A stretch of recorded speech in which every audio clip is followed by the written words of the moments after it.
Although the Secretary-General's focus was squarely on the Palestinians, his broader message resonates far beyond the Middle East.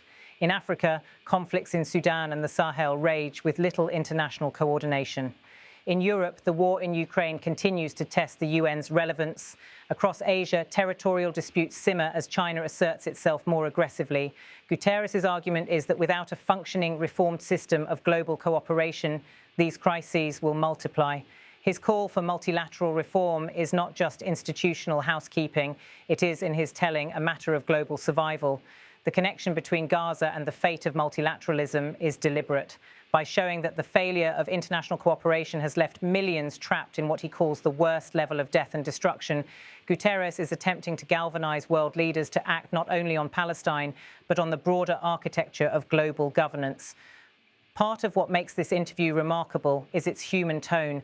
Too often, the language of diplomacy is stripped of emotion, drowned in jargon. Here, the Secretary-General allowed himself to speak with moral clarity.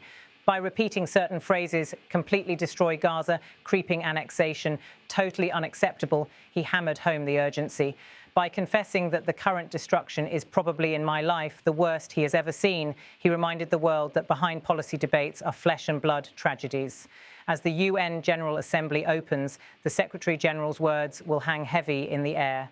For Israel, they may be dismissed as bias. For Palestinians, they are validation.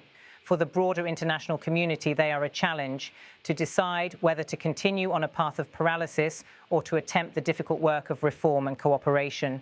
In one sense, Guterres' interview is a cry of alarm. In another, it is a reminder of the UN's purpose.